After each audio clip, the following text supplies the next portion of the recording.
Le Nouvel Esprit Public, Philippe Meyer, bonjour.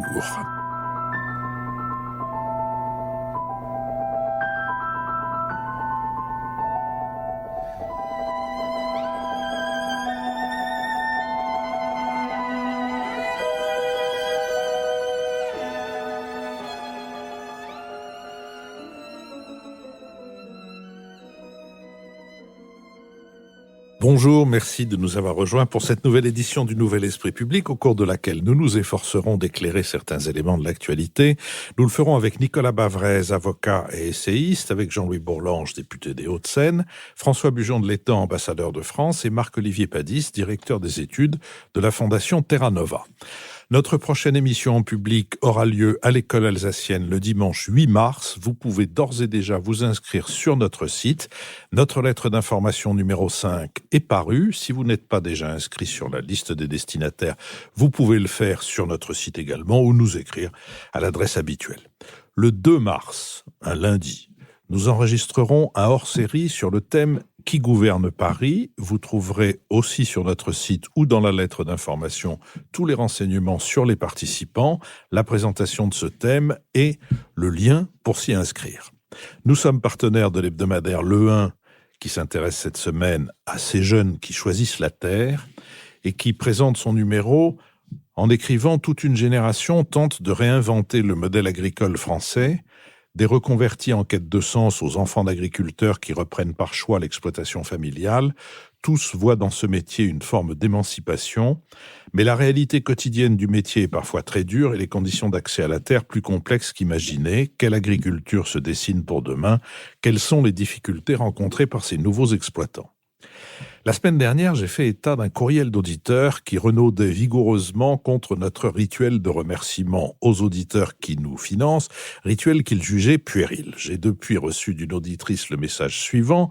Dans les premiers temps, je trouvais aussi cela puéril, puis je me suis pris au jeu. Je guette attentivement chaque patronyme, espérant entendre celui d'un copain avec qui commenter le NEP. Le NEP, c'est nous, le Nouvel Esprit Public. J'avoue avoir été moi-même ému lorsque Jean-Louis Bourlange a prononcé mon nom, qui ne le saurait. Et quelle ne fut pas ma surprise d'entendre celui du maire de ma commune que jusqu'alors je ne portais pas dans mon cœur. Depuis, j'ai revu ma position à son égard, rien qu'à cause du Nouvel Esprit Public.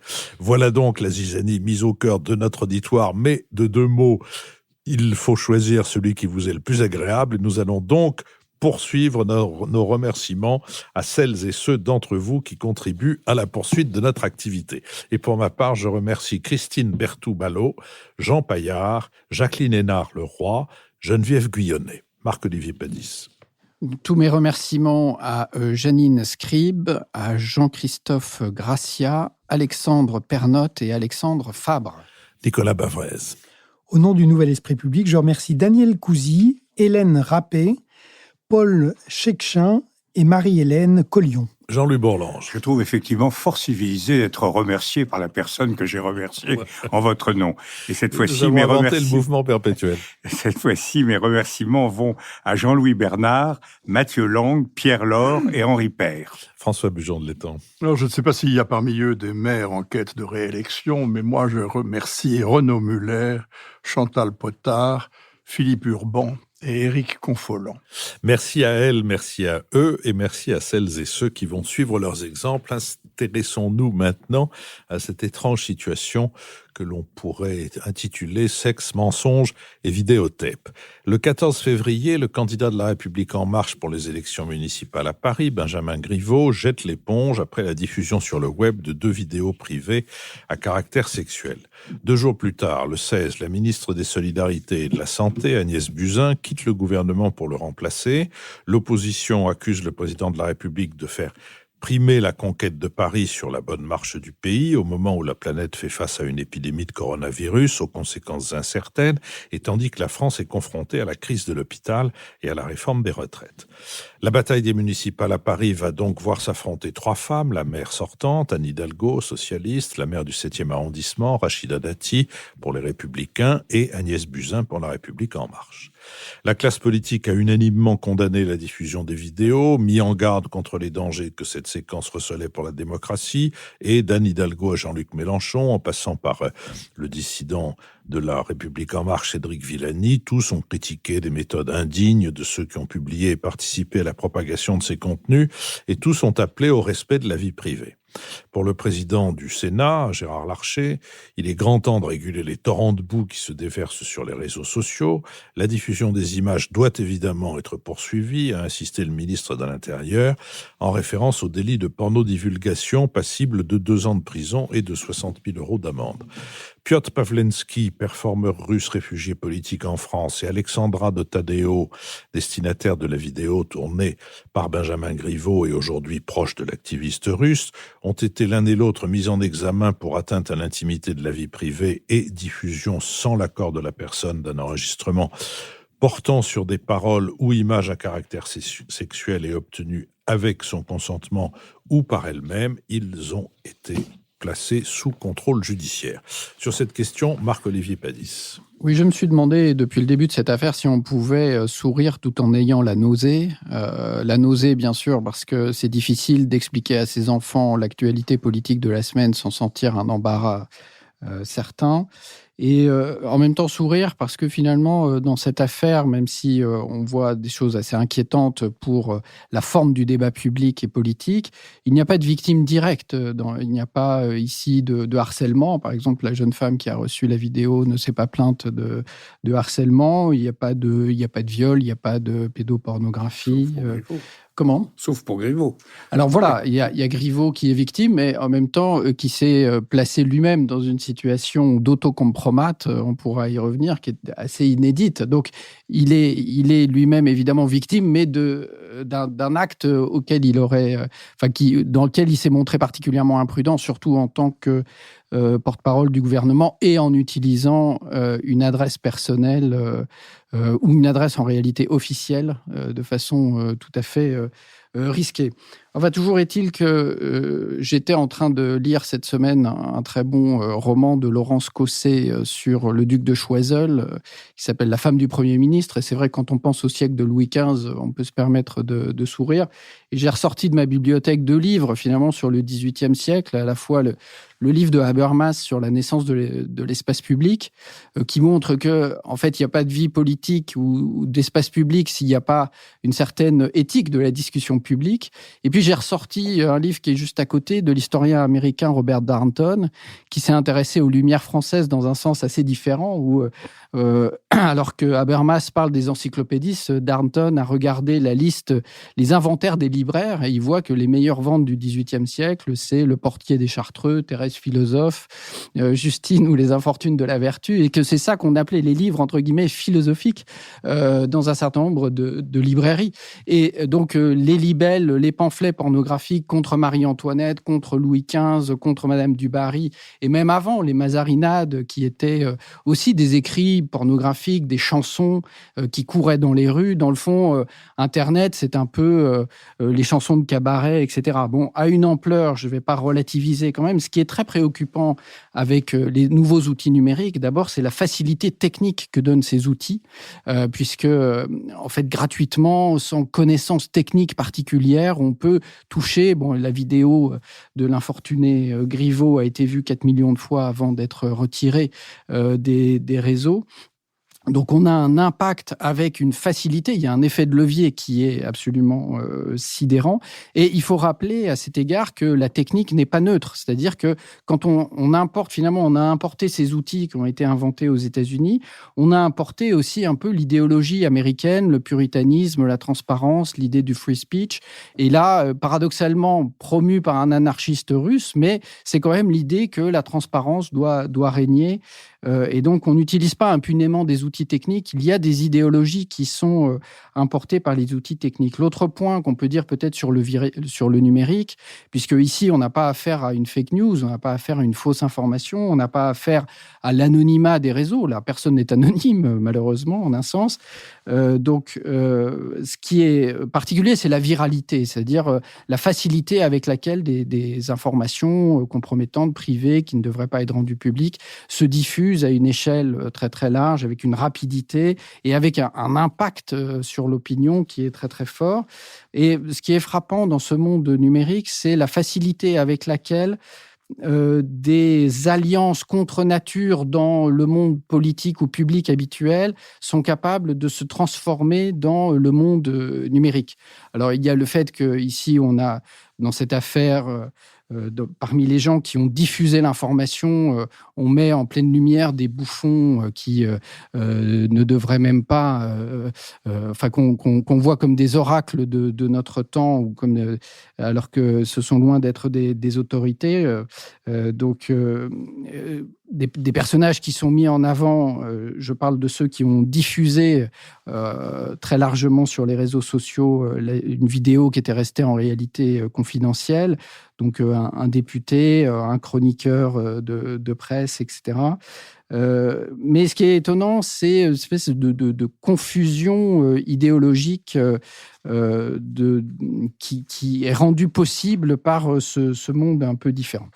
Alors, je n'insisterai pas beaucoup, je voudrais quand même dire un mot en essayant une habile transition vers le débat plus politique des municipales.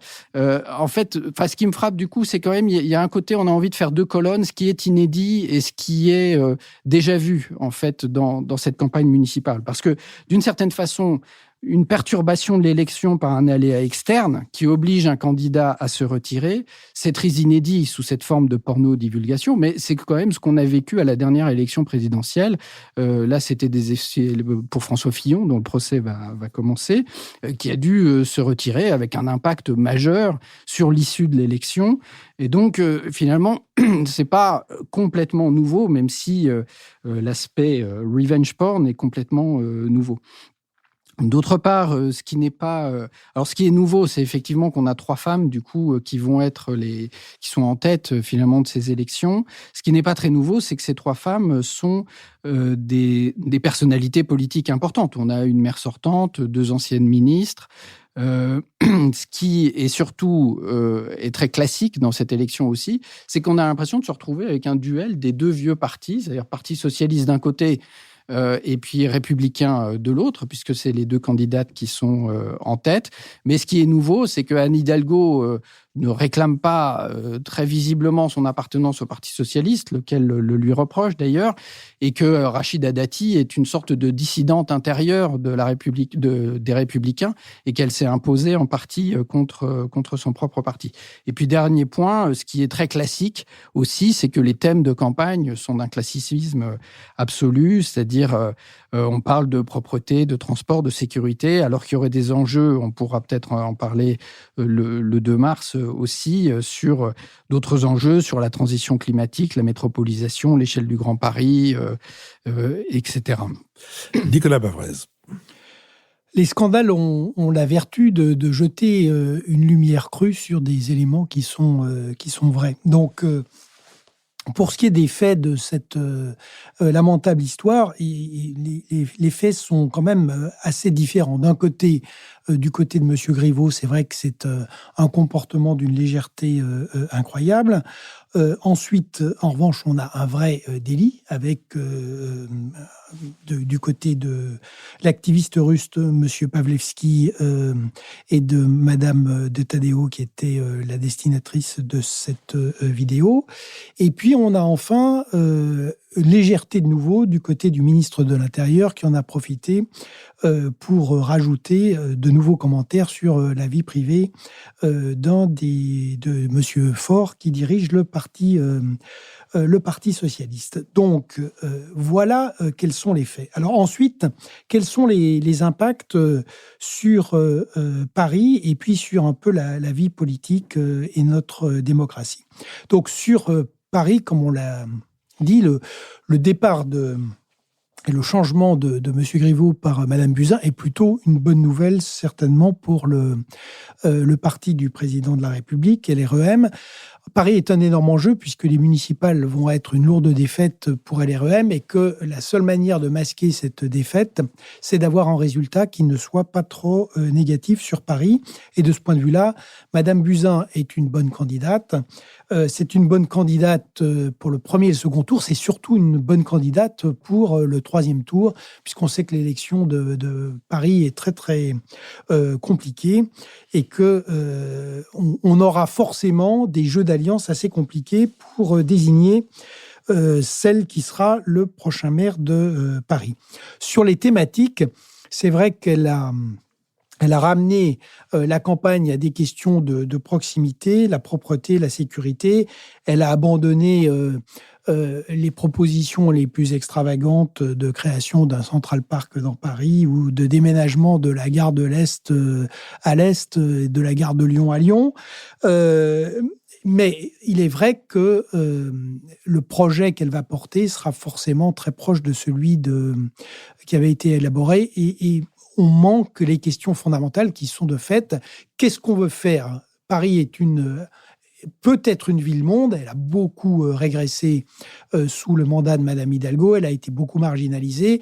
Qu'est-ce qu'on peut faire à la fois pour la réconcilier avec le monde, pour la réconcilier également avec son environnement, puisqu'il y a cette coupure qui a été aggravée avec une politique de Paris qui est hostile et tournée contre toutes les communes qui l'environnent. Et là-dessus, c'est vrai qu'on n'a pas beaucoup de réponses. Alors, sur la partie, maintenant, la politique et la démocratie, c'est vrai que c'est certainement pas évidemment une très bonne nouvelle pour le président de la République et son parti, puisque ça souligne quand même la fragilité une nouvelle fois de l'entourage d'Emmanuel Macron.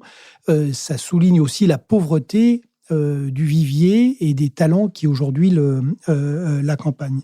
Mais il y a des choses qui sont plus fondamentales.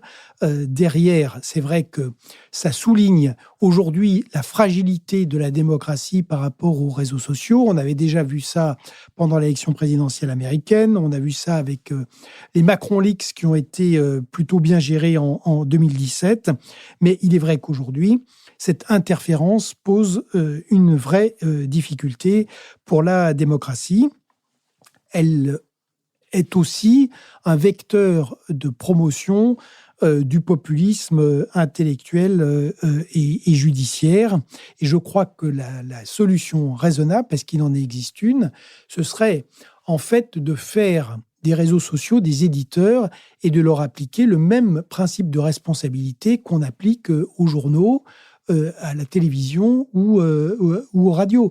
Et si on faisait cela obligerait ceux qui diffusent ce genre de vidéos, pas seulement les parce qu'on a derrière le problème de l'anonymat, mais ceux qui diffusent ce genre de vidéos, de porter la responsabilité de leurs actes, au lieu d'expliquer qu'ils ne sont que des canaux de transmission, ce qui aujourd'hui est une pure fiction.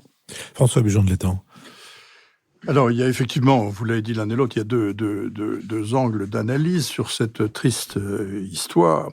Le premier, c'est l'effet d'Internet et des réseaux sociaux sur la vie politique française et l'impossibilité manifeste de protéger désormais tout ce qui relève de la sphère privée contre des intrusions politiques, si vous voulez.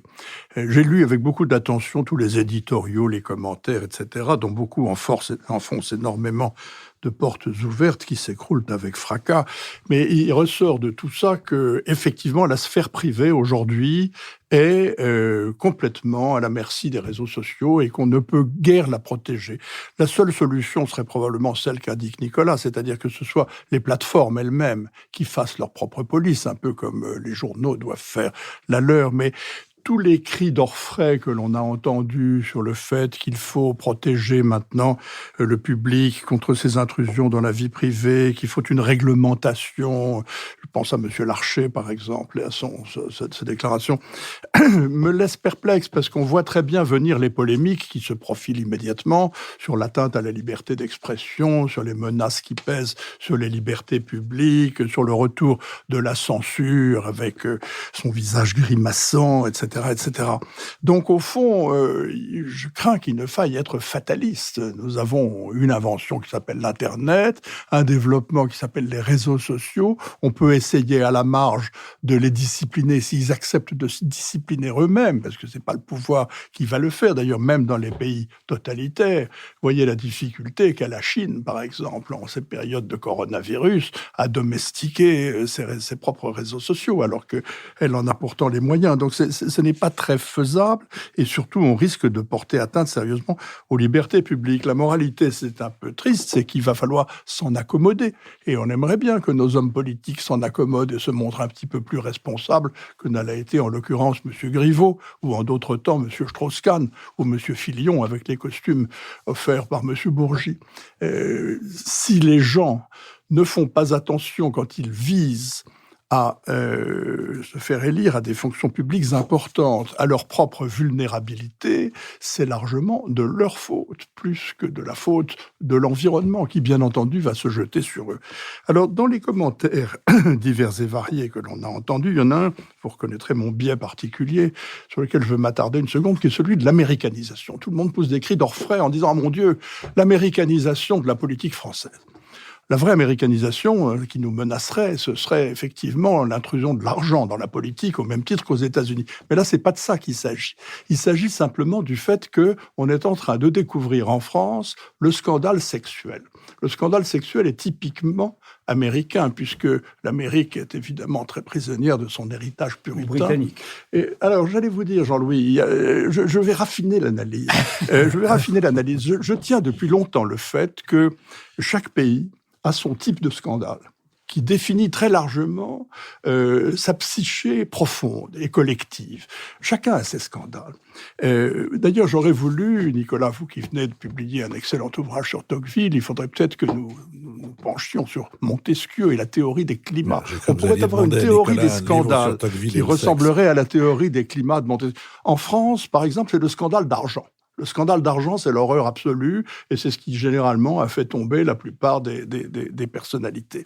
Aux États-Unis, c'est le scandale sexuel. On pense à Gary Hart, par exemple, avec son hôtesse de l'air, ou à ce candidat à la Chambre des représentants à New York, qui a été victime lui aussi d'échanges parfaitement scabreux sur l'Internet.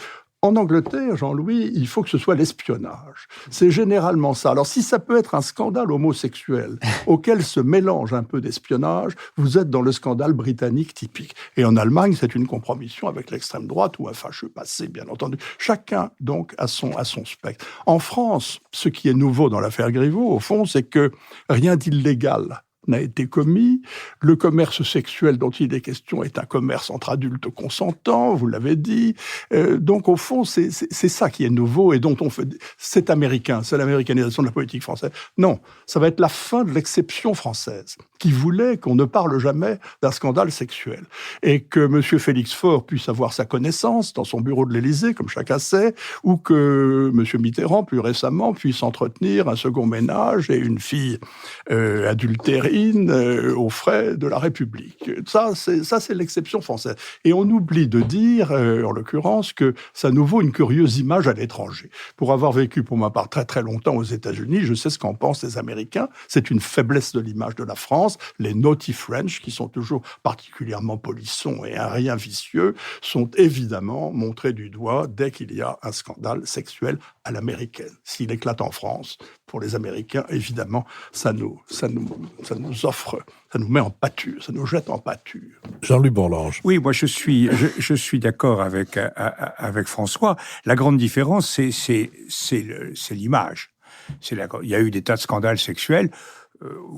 J'en évoque un parce qu'il est assez comique, mais il n'a pas été un scandale, justement. C'est le président Sarraut, président du Conseil, qui était dans son bureau avec sa secrétaire. Il avait oublié de fermer la porte à clé. La secrétaire était à genoux sous le bureau, occupée une activité qu'on peut deviner. Des gens rentrent dans le bureau et avec beaucoup de sang-froid, le président Sarraut dit « Mais enfin, mademoiselle, vous la retrouvez, cette petite gomme ?» Donc, ce sont de vieilles histoires grivoises. J'ai été un peu choqué. On voit que, exceptionnellement, cette assemblée est une assemblée qui a du poil sur la poitrine. Oui, aujourd'hui. c'est aujourd'hui. Vous avez éliminé les femmes prudemment de ce cacher non pas ce sein, mais ce sexe que l'on saurait voir. Oui, j'ai été un petit peu choqué par ce qu'a dit Marc-Olivier en disant qu'il n'y avait pas de victimes. Quand même, Griveaux, qui a été d'une légèreté absolue, qui a été infidèle à sa femme, qui a été tout ce qu'on peut imaginer, qui s'est livré à des jeux érotiques un peu dérisoires, mais les jeux érotiques sont souvent dérisoires, car comme le disait ce grand poète français du XVIe siècle, cité dans la Pléiade, dans l'anthologie commentée par le regretté Albert-Marie Schmitt, Marc Papillon-Lafrise, vous connaissez pas Marc Papillon-Lafrise. L'amour se fait mieux en langage enfançon, disant par là que effectivement les jeux érotiques étaient très souvent des retours à l'enfance. Et là, ce que je crois de Benjamin Griveaux, c'est qu'il n'a vraiment pas volé son prénom. Mais quand même, cet homme est quand même atteint, sa famille. Il faut imaginer la situation de ses enfants dans les cours d'école. Enfin, tout ça, et quand même, c'est une victime absolument tragique. Enfin, c'est une affaire terrible. Ça vous tombe sur le dos comme ça. Il a rigolé avec une fille dans des conditions stupides. Et bon, en plus, alors, la deuxième remarque, c'est que on sait quand même pas très bien d'où ça vient cette affaire, parce que est-ce que c'est une autocompromission, je n'en sais rien. En tout cas, apparemment, cette cette dame, a tenté des choses, des approches avec d'autres hommes politiques. Je crois que M. Ganzer a dit qu'il avait été approché, qu'il avait dit cacher ce sein que je ne saurais voir. Mais il y a eu des choses comme ça. Il semble que, enfin, je ne sais pas qui a fait appel à l'autre, qui a sollicité la libido de l'autre, mais il est clair, comme disait le président Pompidou, il est clair que cette affaire est trouble. Et donc, je trouve qu'il faut quand même prendre ça. Alors maintenant, sur le fond, moi, je m'interroge. Je me demande à qui fecit qui prodesse. Alors, je n'ai quand même pas accusé le président Macron, ça serait quand même très désobligeant, mais il est évident que c'est l'intérêt de la République En Marche que d'éliminer Griveaux. Évidemment, ça n'a aucun rapport avec la causalité de l'affaire. Mais imaginez ce qu'aurait été, ce qui aurait été beaucoup plus intelligent si on veut nuire, ce qu'aurait été l'apparition de ces documents compromettants après la date finale de dépôt des listes. La République En Marche aurait eu Griveaux et son appendice pour l'éternité de la campagne électorale. Donc, ça aurait été absolument terrible. Alors que là, le calendrier est certes tardif, ça aurait été bien préférable pour la République En Marche que cette affaire éclate il y a 3 mois, mais il y avait encore une possibilité de réaction, et une possibilité de réaction qui a donné lieu à la candidature d'Agnès Buzyn, que, alors là, au Modem, François Bayrou, nous tous, nous pensions depuis longtemps que, à part celle d'Édouard Philippe, c'était sans doute la meilleure candidate possible pour la République En Marche. Donc, je pense que c'est plutôt une mauvaise nouvelle pour Madame Hidalgo. Bon, alors là, on ouvre, je vais terminer par ça. Comment se présente l'affaire entre ces 3 femmes? D'abord, c'est intéressant du fait qu'il y ait 3 femmes. Ça, moi, j'ai toujours pensé que la parité n'était pas une donnée normale, que soit on avait une domination d'hommes, soit on avait une domination de femmes, ce qui fait d'ailleurs que je suis favorable à la parité, parce que c'est seulement par des moyens artificiels, donc des moyens juridiques, qu'on maintiendra l'équilibre entre les genres. Donc je crois que de ce point de vue-là, je suis un paritariste qui défend la cause des hommes, si j'ose ainsi m'exprimer et m'exposer à la vindicte de beaucoup de gens. Mais je crois que c'est une position, là encore, centriste et équilibrée. Je vous ferai suivre les courriels. Mais en tout cas, il est certain il apparaît qu'Agnès Buzyn, sans avoir relancé, comment aurait-elle pu le faire, en quelques jours, la campagne de La République En Marche a arrêté l'hémorragie qui frappait cruellement Griveaux. Ça n'a pas arrêté l'hémorragie qui frappe la candidature de Cédric Villani. Et à un moment, il faudra bien que cette affaire se résolve entre ces deux branches de la Macronie. Et en revanche, on a une situation qui est très intéressante parce que Rachida Dati, qui est une formidable candidate, il faut le reconnaître, candidate à la Chirac, sécurité, propreté, ça suffit, tac, tac, boum, boum. Et c'est exactement ce que les gens qui en ont marre d'Hidalgo avaient envie d'entendre.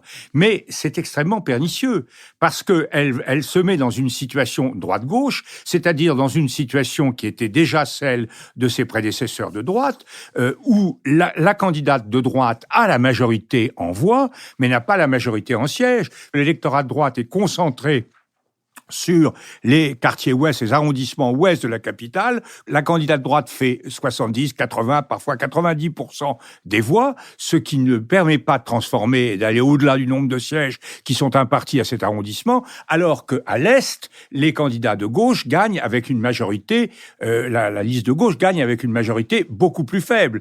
Donc on était parti pour une situation où Hidalgo serait distancé en voix, mais majoritaire en sièges. Donc là, la candidature d'Agnès Buzyn introduit quelque chose de très nouveau, avec une possibilité effectivement d'avoir une percée sur les électeurs, sur ce qu'on appellerait aux États-Unis les swing arrondissements, qui est assez intéressante. Donc la vraie question, ça sera évidemment celle des désistements du second tour. Ça ne sera pas une petite responsabilité du président de la République que d'avoir laissé valide cette loi Paris-Lyon-Marseille, qui est une iniquité absolue et qui permet toutes les magouilles du vieux monde et même du très très vieux monde et même du vieux monde qui sent le moisi. J'ai l'impression que le maire de Lyon n'y était pas totalement étranger. Le maire de Lyon n'y était pas étranger, mais le président de la République, le maire de Lyon, d'ailleurs, il semble bien que ça lui revienne dans sa face, comme disent les jeunes, personnellement, je ne verserai aucune larme. Nicolas Bavrez. De brèves remarques sur ce que disait François Bujon de l'Étang. D'abord, sur les scandales sexuels en France, il y a quand même eu dans l'histoire certains scandales qui ont été très importants. Je pense à l'affaire Markovic, qui a dégradé très profondément les relations entre Georges Pompidou et le général de Gaulle, et qui a pesé très fortement sur le quinquennat, enfin le septennat interrompu tragiquement de Georges Pompidou. Et l'autre remarque, c'est sur ce qui a été dit sur le fatalisme vis-à-vis des réseaux sociaux ou du GAFA, et je partage pas du tout ce point de vue qu'il faille être fataliste. Je crois que les GAFA et les réseaux sociaux ont été construits comme une zone de non-droit et qu'aujourd'hui c'est devenu insupportable, mais c'est insupportable aussi aux États-Unis. Ce qui est quand même intéressant de voir, c'est que le démantèlement des GAFA est dans la campagne au moins des candidats démocrates, que le fait de les soumettre au droit de la concurrence, à la fiscalité, à un principe de responsabilité sur les contenus qu'ils diffusent, c'est quand même aujourd'hui un objet du débat politique aux États-Unis et pas seulement en Europe. Donc je crois qu'il n'y a pas de fatalisme là-dedans et que par ailleurs l'idée d'avoir construit cette économie numérique en dehors du droit est une idée parfaitement fausse et qui finira par céder. Jean-Louis Bourlanges. Oui, non, je suis plutôt de l'avis de François. Je crois que quel que soit l'arsenal juridique, le mal est fait. Enfin, ce qui est arrivé à Griveaux, il y aura toujours quelqu'un qui pourra le faire, qui s'en tirera, qui sera en situation d'extraterritorialité, et le dommage massif est immense. Cette campagne, la campagne de Paris est ruinée pour Griveaux. La carrière ministérielle de Griveaux est ruinée, sa vie de famille est sans doute sérieusement ébranlée, donc tout ça est quand même quelque chose de très grave, et tous les parfums d'Arabie et toutes les punitions de la terre ne permettront pas d'effacer cette tâche. Jean-Louis Bourlanges. Pardon, François Bujon de l'Étang. Je veux bien recommencer, si vous voulez. Erreur fatale. Non, juste en écho à ce qu'a dit Nicolas, je comprends très bien ce qu'il dit et l'indignation, la volonté d'essayer de faire quelque chose. Mais je ne suis pas sûr que le débat aux États-Unis mènera quelque part. Vous verrez que beaucoup de constitutionnalistes, de lawyers américains vont brandir la liberté d'expression comme un obstacle absolu. Vous voyez par exemple, à titre de parallèle, les efforts malheureux faits pour interdire les armes à feu qui se heurtent complètement simplement à l'existence du deuxième amendement. Donc je ne suis pas sûr qu'on aille très loin et je crains que la résignation teintée de quelques efforts ne soit hélas la seule et unique réponse. Nous allons nous intéresser maintenant à ce qui s'est passé à Munich et qui concerne la défense européenne.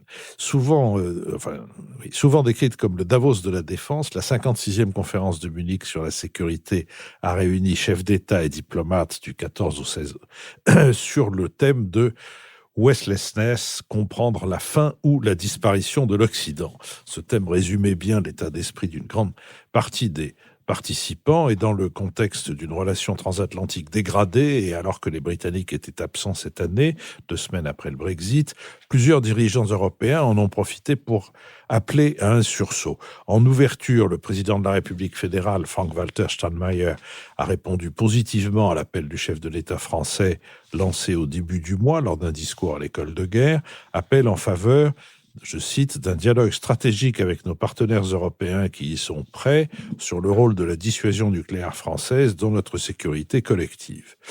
Estimant qu'il y a un affaiblissement de l'Occident et une politique américaine qui est celle du repli relatif, en tout cas qui reconsidère sa relation avec l'Europe, Emmanuel Macron a exhorté les Allemands à aller plus vite et plus fort pour relancer l'aventure européenne. Il a soutenu que l'Europe doit réengager un dialogue avec la Russie sur les conflits gelés, le cyberespace et la maîtrise des armements, et il a indiqué « Je ne suis pas pro-russe, je ne suis pas anti-russe, je suis pro-européen ».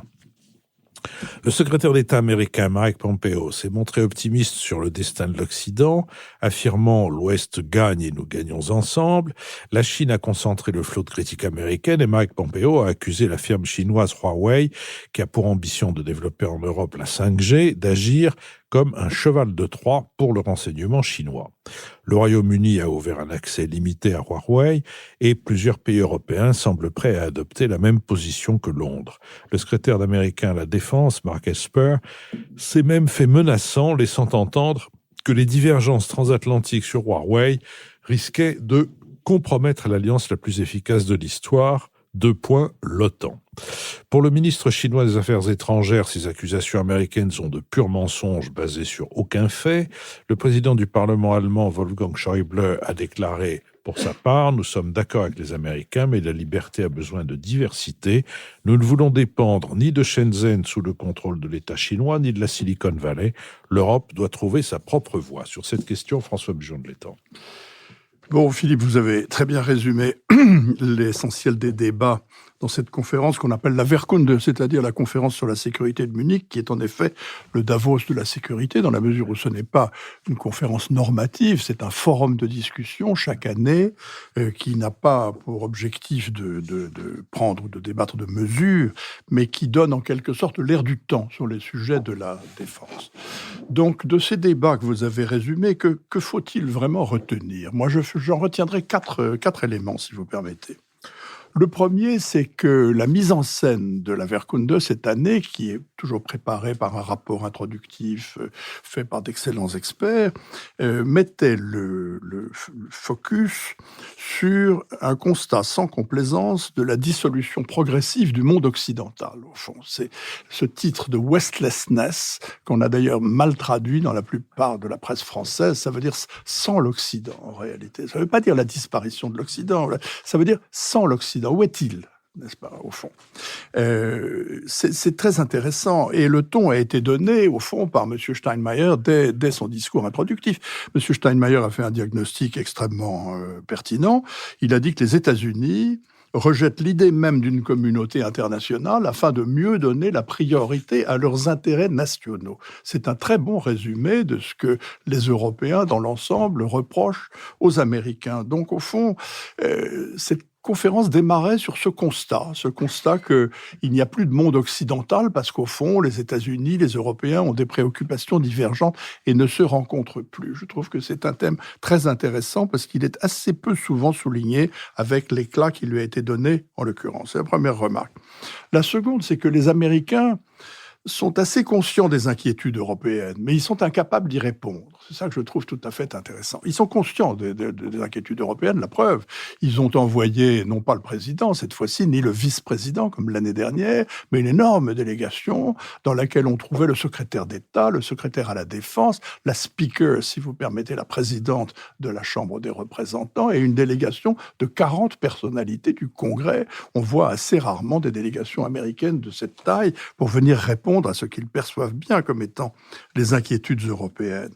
Et donc, voilà. Mais en fait, ils sont incapables de répondre à l'inquiétude américaine, à l'inquiétude des Européens, parce que c'est le président Trump qui l'a suscité, cette inquiétude, en se retirant de l'accord sur l'Iran, en se retirant de l'accord sur la COP21, et en disant dès sa prise de fonction, il y a 3 ans, qu'il mesurerait sa réponse en cas d'une attaque à l'aide que ses voisins, ce que ses alliés européens auraient apporté à l'Alliance. Donc, au fond, Pompeo, dans un silence assez révélateur, a essayé d'expliquer que les États-Unis se préoccupaient toujours de la sécurité de l'Europe. Mais la démonstration inverse a été faite par le secrétaire à la Défense, qui, lui, espère, a complètement focalisé son introduction sur la Chine et qui a révélé dans son introduction et ses accusations sur la Chine l'espèce d'obnubilation de la diplomatie américaine sur le défi chinois. C'est extrêmement intéressant. Et la confrontation avec la Chine, puisque le ministre chinois des Affaires étrangères était présent, M. Wang Yi, qui a traité les Américains de menteurs, alors que M. Esper traitait, lui, les Chinois de voleurs. Ils ont mis en exergue le fait que c'est cette confrontation-là qui domine et qui est désormais l'objet de tous les soins des États-Unis. À côté de ça, le secrétaire d'État est tout à fait à côté de la plaque. Quand il déclare « The West is winning », c'est-à-dire l'Ouest est en train de gagner, on s'interroge. Et il va directement à l'encontre du constat fait par le rapport introductif sur la Westlessness. Ma troisième remarque, c'est que le président Macron était isolé. D'abord, il était pratiquement le seul chef d'État à être présent, avec le président Steinmeier, bien entendu. Mais il n'y avait aucun des autres grands leaders européens, finalement. Les Anglais brillaient par leur absence, comme d'ailleurs, d'une façon générale, c'est une parenthèse que j'ouvre, je dois dire que la diplomatie britannique brille par son absence sur tous les théâtres du monde pour l'instant. Vous ne la voyez plus en Europe, vous ne la voyez pas au Moyen-Orient, vous ne la voyez nulle part, vous ne les entendez pas, vous ne les voyez pas, c'est tout à fait singulier. Mais la chancelière n'a pas honoré la Wehrkunde de sa présence. Elle a laissé sa ministre de la Défense, démissionnaire de la présidence de la CDU, essuyer le feu. Et puis, il y avait bien quelques leaders de la CDU, comme par exemple le président de la Commission des Affaires étrangères du Bundestag. Mais les principaux ténors allemands, en l'occurrence, étaient des membres du parti SPD. C'est le cas de M. Steinmeier, par exemple, ce qui est quand même tout à fait intéressant. Et du ministre des Affaires étrangères, bien entendu. Alors, M. Macron, lui, est dans une séquence défense et sécurité pour l'instant. C'est très intéressant. Sur les derniers mois, on l'a vu au sommet de l'OTAN, on l'a vu avec sa fracassante interview dans The Economist, on l'a vu en Pologne, pendant son voyage en Pologne, où il a beaucoup mis l'accent sur les sujets sécuritaires. On l'a vu avec son discours à l'école de guerre, excellent discours de la semaine dernière, et cette fois-ci avec son intervention à la conférence sur la sécurité de Munich. Il était sur un mode qui n'était pas du tout disruptif, comme on dirait à l'Élysée, donc ça fait partie du vocabulaire. Il n'était pas sur le mode disruptif de l'interview The Economist, par exemple. Il a été au contraire sur un mode beaucoup plus conciliant et beaucoup plus ouvert, invitant au dialogue, invitant à la prise de conscience, invitant au dialogue avec les alliés européens sur le rôle, vous l'avez dit, de la France dans la sécurité collective européenne, invitant également au dialogue avec Moscou, sans illusion, mais en disant qu'on ne peut pas ne pas dialoguer avec Moscou. Donc, il a été réfléchi, mais il a été pressant. Et enfin, ma dernière remarque, ce sera pour dire que les Américains, je vais me faire l'avocat des Américains pour une fois, c'est rare, mais... Parce que vous avez dit, vous avez un droit. Oui, mais j'ai le droit, n'est-ce pas? J'ai le droit de me répondre à moi-même. Oui. C'est que les Américains n'ont quand même pas tout à fait tort quand ils considèrent que les Européens sont complètement irresponsables en matière de sécurité. Quand ils disent quand même que depuis des années, les Européens ne consacrent pas les ressources nécessaires à leur propre défense, s'en remettent entièrement aux États-Unis, ne prennent pas leur part du fardeau, ils ont raison. Et d'ailleurs, M. Macron le pense. Mais quand ils disent aussi que les Européens se refusent à prendre conscience du vrai danger chinois et sont incapables d'y répondre, et qu'ils sont trop complaisants à l'égard de Moscou, ils ont quand même également un point. Nicolas Bavrez. C'est vrai que cette conférence de Munich a été très importante et qu'elle marque un tournant parce qu'elle a rendu public et évidente un certain nombre de constatations qu'on avait ou d'analyses, mais qui n'étaient pas aussi clairement, qui ne se manifestaient ou ne s'exprimaient pas aussi clairement. Donc, sur le système mondial, d'abord, il y a deux choses fondamentales. La désoccidentalisation du monde, et ça, elle est très claire. L'Occident n'a plus de leader, puisque les États-Unis refusent maintenant clairement de l'être. Il n'y a plus de valeur, puisque les États-Unis récusent, maintenant ne se préoccupent plus des droits de l'homme ou d'un certain nombre de valeurs fondamentales. Les institutions de l'Occident, notamment l'OTAN, qui était la colonne vertébrale, est très fortement fragilisée et risque d'être emportée par un second mandat Trump, qui est quand même l'hypothèse la plus probable aujourd'hui. Et comme on l'a dit, les sociétés, les mœurs, tout ceci est en train de diverger totalement. Donc ça, et ça correspondait exactement au titre de la conférence. Et le secrétaire d'État Mike Pompeo, là, j'allais dire, encore plus mis en lumière quand il a prétendu que l'Occident était en train de gagner, ce qui a provoqué une réaction d'accablement et de stupéfaction de tous les participants. Sur le plan mondial, la deuxième chose qui est claire, c'est que maintenant, on est dans une confrontation absolument globale entre les États-Unis et la Chine.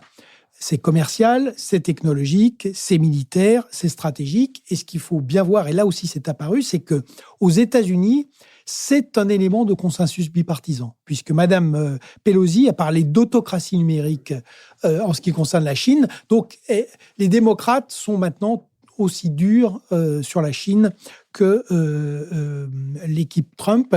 Et donc, ça, c'est le deuxième élément structurant. Alors, sur l'Europe et l'Allemagne, on voit qu'en face, on a un désarroi complet des Européens et notamment des Allemands. Pourquoi ? Parce que, du coup, ce monde est effectivement beaucoup plus dangereux. On voit que les dépenses militaires explosent. Et par ailleurs, la sécurité de l'Europe a été fondée sur une garantie de sécurité américaine qui n'existait plus, et sur l'OTAN qui est donc aujourd'hui en crise ouverte. Sur mort fond cérébrale, vous voulez dire. En état de mort cérébrale. Sur fond de... Oui, mais je pense que ça va Est-ce que au-delà Nicolas va arriver à accepter un mot de Macron sans rechigner ? Non, mais ça va au-delà de la mort cérébrale, mais on va y revenir sur le président de la République et sur le passage de la provocation à un discours plus raisonnable. En tout cas, guerre commerciale, réchauffement climatique, Iran, Moyen-Orient, OTAN, on voit que, de fait, États-Unis et Europe n'ont plus rien à se dire. Et par ailleurs, au sein même de l'Europe, c'est vrai que la division est quand même manifeste. On a les Britanniques qui n'étaient pas là et qui ont effectivement disparu, alors que c'est le tiers du potentiel militaire européen. Et on a le clivage démocratie libérale-illibérale. Donc, le troisième point, c'est que, de fait, la seule alternative crédible, c'est celle qui est proposée par Emmanuel Macron et autour du pivot français, et qui est la notion d'autonomie stratégique ou de conquête progressive par l'Europe de sa souveraineté. C'est à la fois la seule solution et en même temps, elle est introuvable pour l'instant à cause de la paralysie allemande. C'est très frappant de voir que le président Steinmeier a soutenu ces idées, mais ce sont uniquement des paroles. Madame Merkel, elle aussi, avait expliqué que les Européens devaient prendre en main maintenant leur destin et leur défense. Mais du côté allemand, il y a maintenant des paroles, un début de prise de conscience, il n'y a aucun acte et une paralysie qui est complète. Et c'est ça le problème européen aujourd'hui. Et c'est pour ça qu'il faudra voir si les Européens acceptent cette main tendue du président de la République, qui n'est plus sur le mode de la provocation, mais sur le mode de la conviction, ce dialogue stratégique qui est maintenant indispensable, parce que c'est la seule manière de combler ce vide stratégique européen qui va très mal finir face à la montée du djihadisme et des démocratures. Marc-Olivier Padis. Oui, après ces deux exposés très complets, moi je voudrais proposer surtout quelques éclairages latéraux avec 4 remarques. La première, c'est que parmi les invités, il n'y avait pas que des responsables politiques ou des chefs d'État, il y avait aussi le président et fondateur de Facebook, Mark Zuckerberg, oui, qui a eu, dit le New York Times, plus de temps de parole que beaucoup de chefs d'État. Et donc, je fais le lien avec la première moitié de notre discussion. C'est quand même frappant que sur les questions de défense et de stratégie, le fondateur de Facebook soit un interlocuteur aujourd'hui international incontournable. La deuxième petite remarque marginale, c'est par rapport à ce que disaient Nicolas et François sur la paralysie allemande. Angela Merkel était venue à Munich dire « Oui, maintenant, nous avons pris conscience du fait que nous ne pouvons plus nous reposer uniquement sur les États-Unis et nous allons remplir cet objectif de 2% de dépenses de défense qui devrait être la norme au sein de l'OTAN. Et ils ne l'ont toujours pas fait. Et même, plus grave, sur un chantier beaucoup plus simple que celui des armes nucléaires, le projet de chars communs franco-allemands n'avance pas parce que l'Allemagne soulève en permanence des difficultés techniques, économiques, etc. Troisième point, le changement de ton d'Emmanuel Macron est quand même assez bienvenu, puisque c'est plus cette fois-ci une invitation à la discussion que des constats abrupts imposés. Et il a dû se rendre compte qu'effectivement, ses interlocuteurs allemands n'aimaient pas beaucoup, disons, ce ton de grand seigneur, on pourrait dire, et qu'ils préfèrent beaucoup de loin cette invitation à la discussion. Et de même, deux précisions qu'il a données à des prises de position qui ont été mal comprises sont intéressantes. Premièrement, vis-à-vis de la Russie, il a quand même dit clairement, alors que dans le discours aux ambassadeurs, il avait dit qu'il souhaitait reprendre le dialogue avec la Russie. Là, il a dit quand même clairement qu'il voyait que la Russie avait un objectif pour déstabiliser les démocraties occidentales. Et donc, ça veut dire que c'est un dialogue sans aucune naïveté.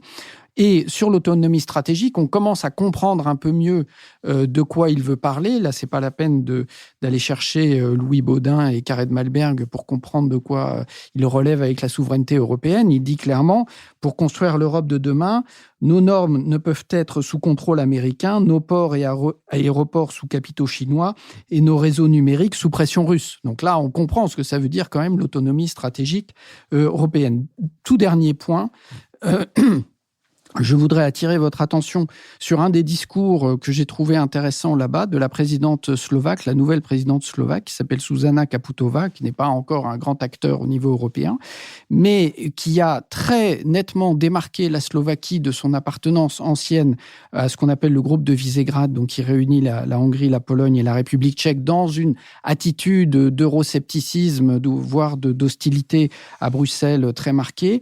Elle a fait un discours sur les responsabilités des hommes politiques en disant ces 3 choses, le respect de l'état de droit, l'intégrité personnelle et combattre les extrémismes. Et ça, c'était une façon très claire de se démarquer, notamment de la Hongrie de Orban. Jean-Louis Bourlanges. Oui, d'abord un mot au passage, l'allusion à Jean Bodin que vient de faire Marc-Olivier. Je crois que Jean Bodin définit la souveraineté comme un pouvoir qui ne dépend que de lui, c'est-à-dire la compétence de la compétence. Et c'est pourquoi j'ai toujours pensé que l'expression utilisée par le président Macron n'était pas la plus adéquate. Parce que en aucun cas, l'Union européenne n'est souveraine.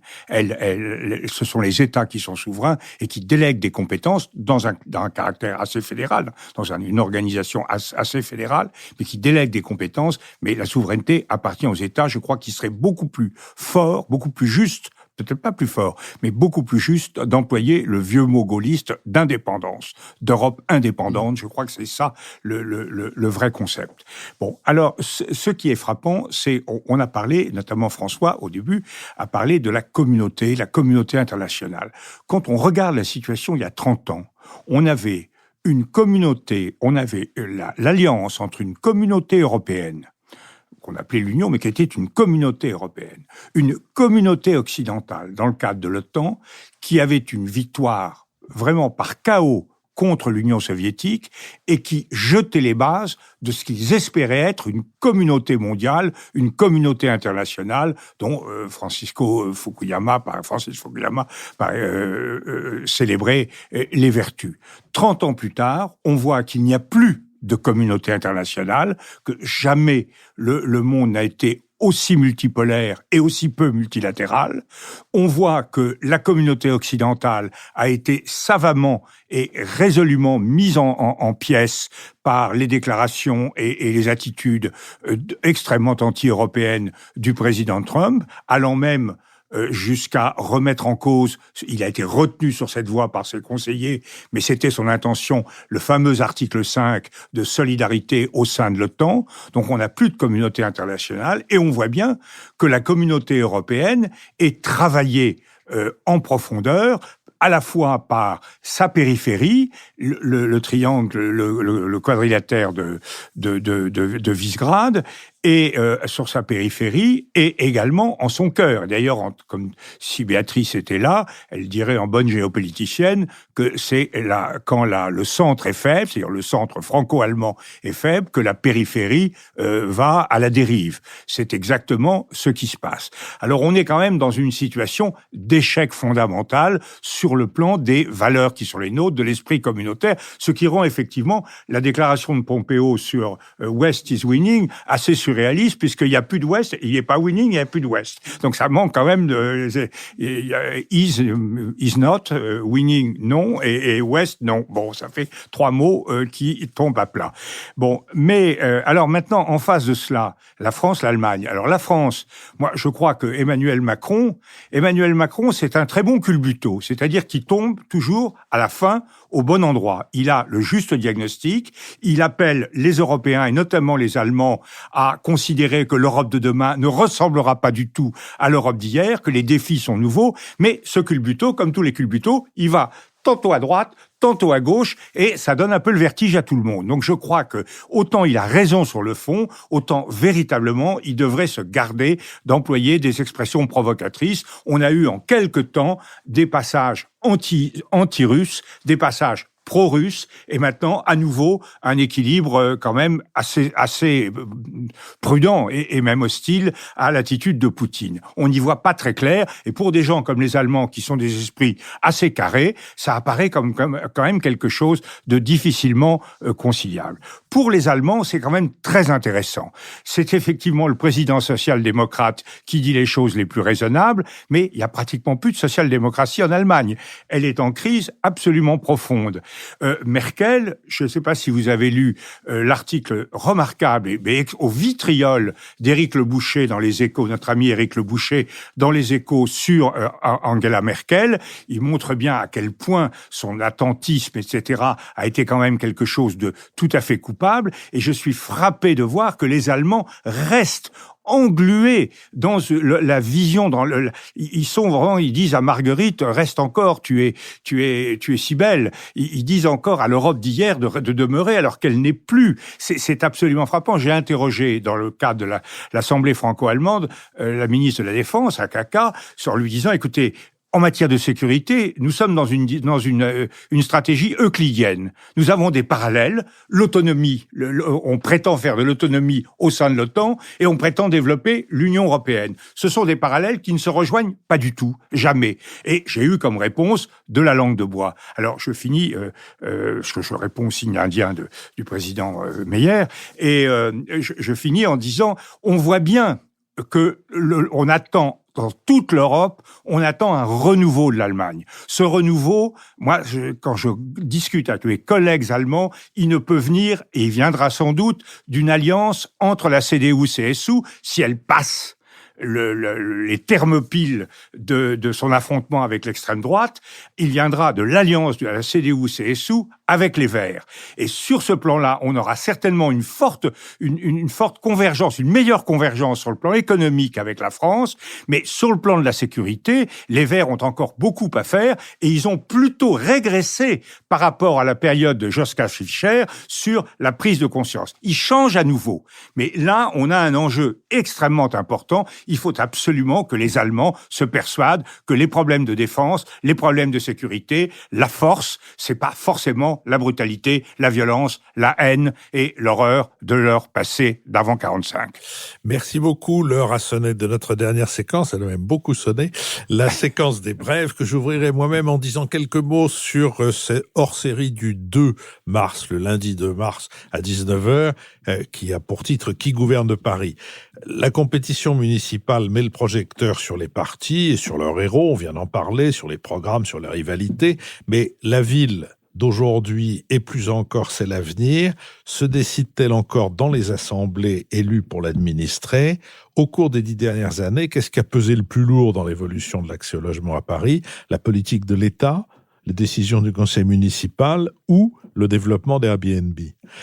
Quelles sont les régulations possibles? Quelles sont les initiatives qui permettent de faire remonter de la population en dehors des périodes où elle est invitée à désigner ses représentants, des innovations, des outils nouveaux? Bref, c'est autour de ce thème que nous réunissons Cécile Maisonneuve, qui dirige la Fabrique de la Cité, Alexandre Muche de l'agence d'urbanisme Vraiment, Marc-Olivier Padis, ici présent de Terra Nova, et notre ami Lucille Schmitt. C'est donc le 2 mars à 19h et les indications de lieu, etc., sont sur notre site ou dans la lettre d'information. Marc-Olivier Padis. Je voudrais recommander un opéra que j'ai pu voir cette semaine, La Dame Blanche de François-Adrien Boieldieu, qui est à l'Opéra Comique jusqu'à début mars. C'est un des opéras qui a été les plus populaires parmi les opéras français au cours du 19e. Alors c'est vraiment fait, si vous aimez l'Écosse des Landes, les châteaux hantés, les revenants, les histoires d'enfants enlevés par les corsaires qui retrouvent leurs fiancés. C'est absolument charmant et il y a un très beau rapport entre le retour de la mémoire et le passage par la musique. Nicolas Bavrez. Je voulais recommander la lecture de Machiavel, Une vie en guerre, de Jean-Louis Fournel et Jean-Claude Zancarini. C'est une biographie à la fois personnelle et intellectuelle de Machiavel qui montre le lien indissociable entre la politique et la guerre. Et c'est évidemment intéressant pour le monde du XVIe siècle parce que Machiavel montre et établit la vérité des choses, la responsabilité de l'État. Il cherche des solutions politiques et militaires pour un monde qui est neuf avec les guerres d'Italie. Et c'est évidemment aussi intéressant pour la période présente. Raymond Aron avait travaillé sur Machiavel et les tyrannies modernes dans les années 30. Et aujourd'hui, je pense que cette décennie 2020 est un nouveau moment machiavélien avec les démocratures, avec les démocraties libérales. Et donc, c'est très intéressant de retourner à la source du grand secrétaire de la République de Florence. Jean-Louis Bourlange. Moi, je voudrais saluer l'œuvre d'un très grand représentant de l'archi-ancien monde, c'est-à-dire le dernier film de Clint Eastwood, le cas Richard Jewell. C'est un film absolument parfait. Alors ça, d'abord les acteurs. Il y a Kathy Bates qui avait joué une formidable Misery et qui effectivement a été primée, qui joue un rôle extrêmement humain, et surtout Paul Walter Hauser, cette espèce d'obèse de 35 ans qui joue le rôle d'un vigile un peu simplé, extrêmement dévoué à l'intérêt général, qui est le héros un jour parce qu'il déjoue l'attentat d'Atlanta et il sauve des vies humaines, et qui est après victime d'une sorte de conspiration du FBI parce que l'agent du FBI en fait a été incapable de résoudre le problème et ne peut pas admettre qu'un pauvre type venu de rien fasse le travail qu'il n'a pas su faire. Et donc c'est un formidable film sur la machine à broyer le héros quelconque, c'est l'héroïsme qualunquiste, le héros quelconque sous la double pression de la machine gouvernementale, le FBI et la presse. Et sur le FBI, il faut saluer quand même enfin un film sur le FBI qui n'est pas écrit ou inspiré par le FBI, et ça se voit, le FBI ne sort pas grandi de cette affaire. François Bujon de l'Étang. dans nos réflexions sur les changements du monde, la disparition de l'Occident et tout ce qui s'ensuit, je voudrais simplement dire le plaisir et l'intérêt que j'ai lu à lire le livre d'Amin Maalouf qui s'appelle « Le naufrage des civilisations », publié chez Grasset, qui a d'ailleurs été couronné par le prix Aujourd'hui en 2019, et qui est très intéressante analyse de la disparition complètement de ce que on appellerait dans beaucoup d'endroits en France le vivre ensemble, qui caractérisait les sociétés moyen-orientales et les sociétés du Levant. La disparition et l'émiettement du monde et de l'Occident commence par l'émiettement de la mosaïque de culture et de religion du Levant, analysé par Amin Maalouf avec quelques éléments biographiques très discrets. Ce livre est extrêmement intéressant et éclairant. Merci, vous retrouvez toutes nos recommandations sur notre site. Je remercie Nicolas Tourneau, qui est l'âme de ce site, précisément, Benoît Carré, qui assure la transcription, le compendium de nos conversations, Sophie Jacquin, avec qui cette émission a été préparée, Olivier Magloire, qui aide à gérer un certain nombre de plateformes de notre financement, Adrien Beccaria, qui nous a enregistré au studio L'Arrière-Boutique, et Julien Neuville et Nouvelles Écoutes, qui nous produisent. Le 2 mars, donc le lundi 2 mars à 19h, tous les renseignements sont sur notre site ou dans la lettre d'information. J'espère vous retrouver la semaine prochaine.